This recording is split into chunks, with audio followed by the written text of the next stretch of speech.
नमस्कार मित्रों, आपके अपने YouTube चैनल में आपका स्वागत है।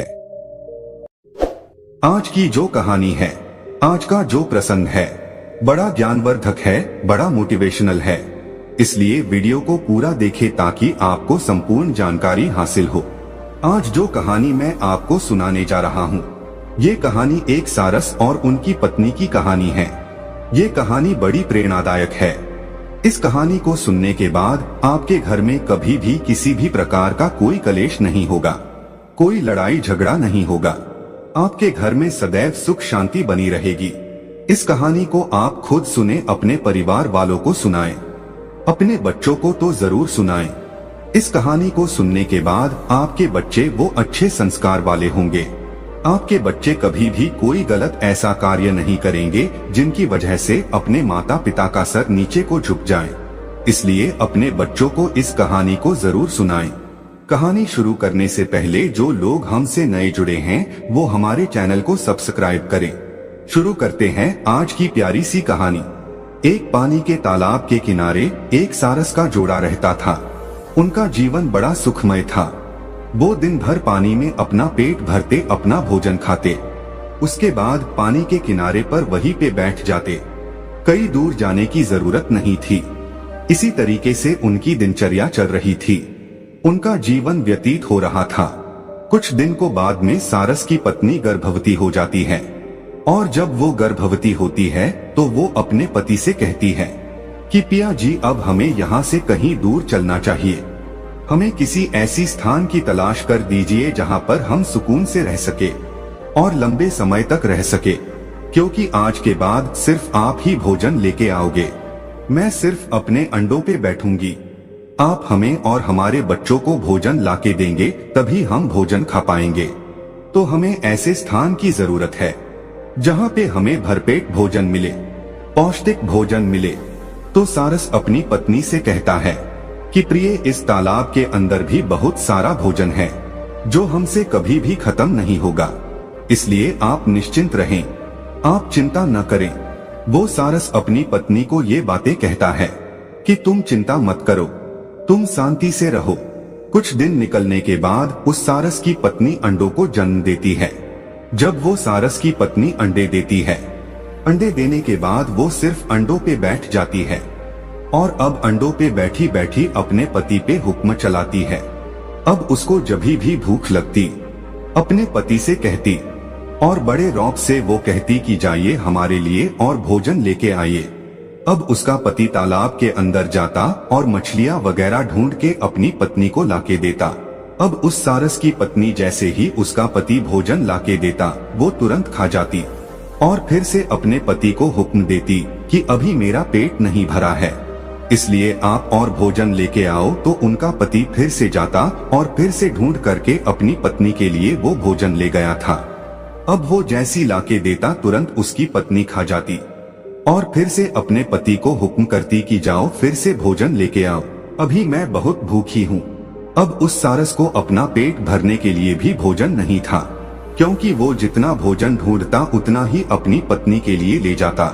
खुद नहीं खाता, अपनी पत्नी को ले जाके खिलाता।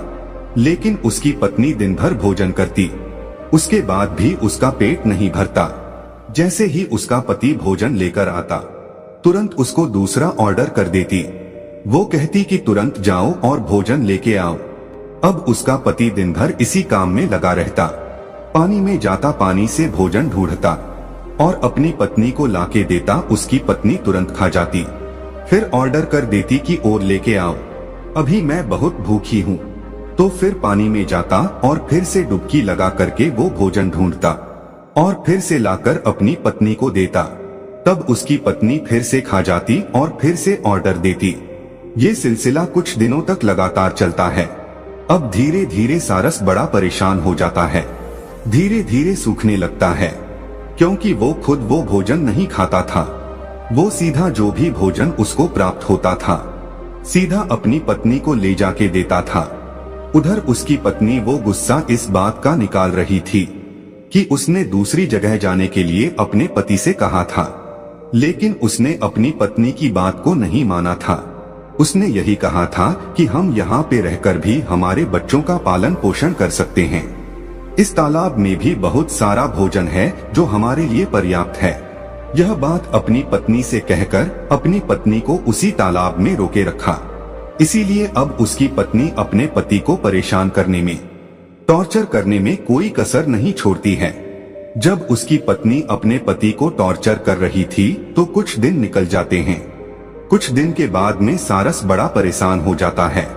सोचने लगता है कि अब मैं करूँ तो ऐसा क्या करूँ।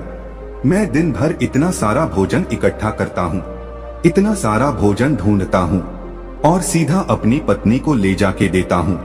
वो सारे भोजन को खा जाती है। उसके बाद भी उसका पेट नहीं भरता। वो जैसी भोजन ग्रहण करती है तुरंत मुझे दूसरा ऑर्डर देती है।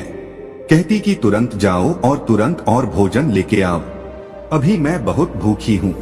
वो सारस सोचने लग जाता है कि अब मैं करूँ तो ऐसा क्या करूँ जिसके कारण मुझे इस पीड़ा से मुक्ति मिले।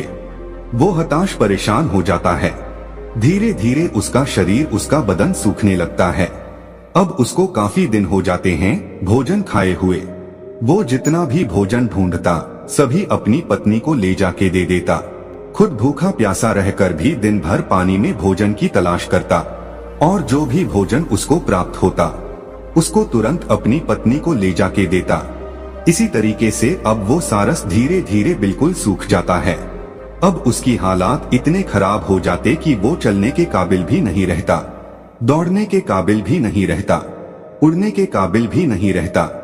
लेकिन उसकी पत्नी को उस पर बिल्कुल तरस नहीं था, बिल्कुल दया नहीं थी।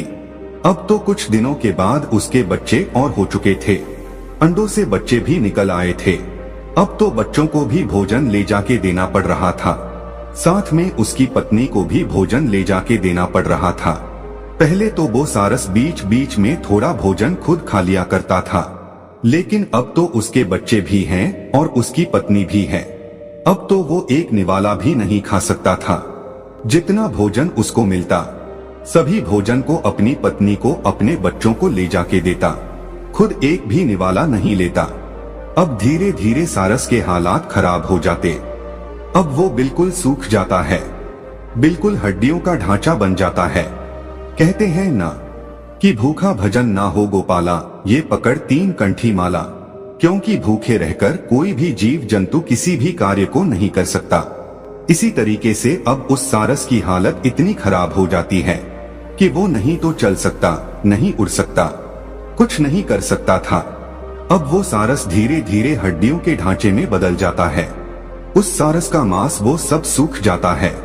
अब वो एक हड्डियों का ढांचा बन के रह जाता है।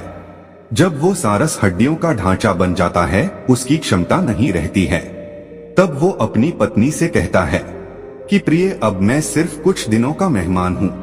अब आप यदि मुझे टॉर्चर ना करें तो आपकी बड़ी कृपा होगी। अब तो बच्चे भी बड़े हो चुके हैं। आप स्वयं भी पानी में जाकर, आप स्वयं भी तालाब में जाकर अपने बच्चों के लिए भोजन ला सकती हो, अपने लिए भोजन ढूंढ सकती हो। अब मैं सिर्फ कुछ ही दिनों का मेहमान हूँ। आप अच्छे से रहना और अपने बच्चों का अच्छे से लालन पालन करना। इतनी बात वो सारस अपनी पत्नी से कहता है। तब उसकी पत्नी कहती है, क्या तुम अभी मरने वाले हो? जब तक जीवित हो तब तक तो हमारे लिए कुछ करो। जब अपनी पत्नी की इतनी बात सुनता है तो वो सारस झुरझुर रोने लगता है और परमात्मा से दुआ करता है कि परमात्मा, हे मेरे मालिक, हे मेरे परम पिता, तुम मुझे इस धरती से अभी क्यों नहीं उठा लेता? मुझे किस जन्म की पीड़ा दे रहा है? ऐसी नरक की जिंदगी से तो बेहतर है कि मुझे मृत्यु आ जाए।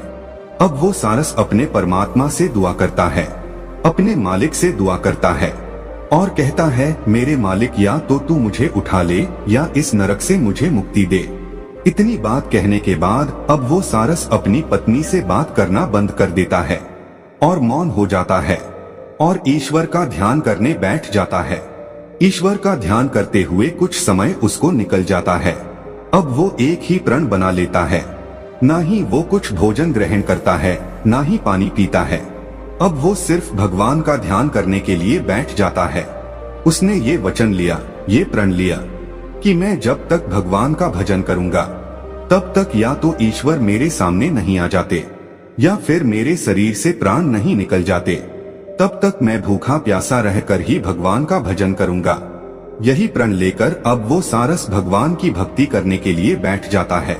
उधर उस सारस की पत्नी अपने बच्चों को लेकर और अपने पति को ऐसी दुख पीड़ा की हालत में, ऐसी नाजुक हालत में छोड़कर उस तालाब से चली जाती है और अपने पति को ऐसे संकट में जूझता हुआ छोड़कर निकल जाती है। अब सारस भगवान की भक्ति करता है।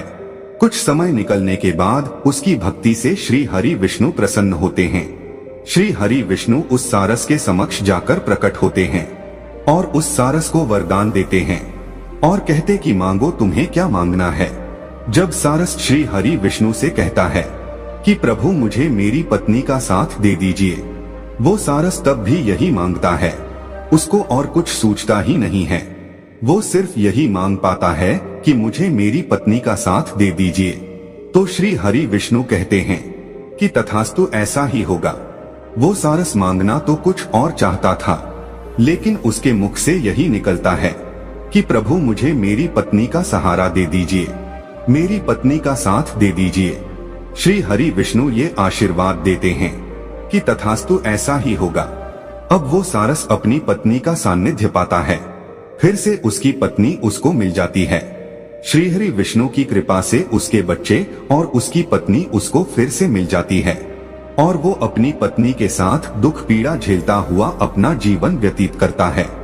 और एक दिन ऐसा आता है कि वो सारस मृत्यु को प्राप्त हो जाता है। दोस्तों, आज भी सारस जो है, अंडे देने के बाद कभी भी भोजन लेने के लिए नहीं जाती। वो सिर्फ अंडों पर बैठी रहती है, हमेशा 24 घंटे। उसका पति ही उसको भोजन लाके देता है और जब उसके अंडों से बच्चे निकलते हैं, तब भी उस सारस का पति अपनी पत्नी को और अपने बच्चों को पानी से भोजन ढूंढ के लाता है और अपनी पत्नी को अपने बच्चों को भोजन खिलाता है। वो तब तक खिलाता है जब तक सारस के बच्चे खुद भोजन ढूंढने और खुद पानी में उतरने के काबिल नहीं हो जाते। तब तक सारस अपनी पत्नी को और अपने बच्चों को स्वयं भोजन लाके खिलाता है, क्योंकि ये श्री हरि विष्णु के एक आशीर्वाद के कारण हुआ है।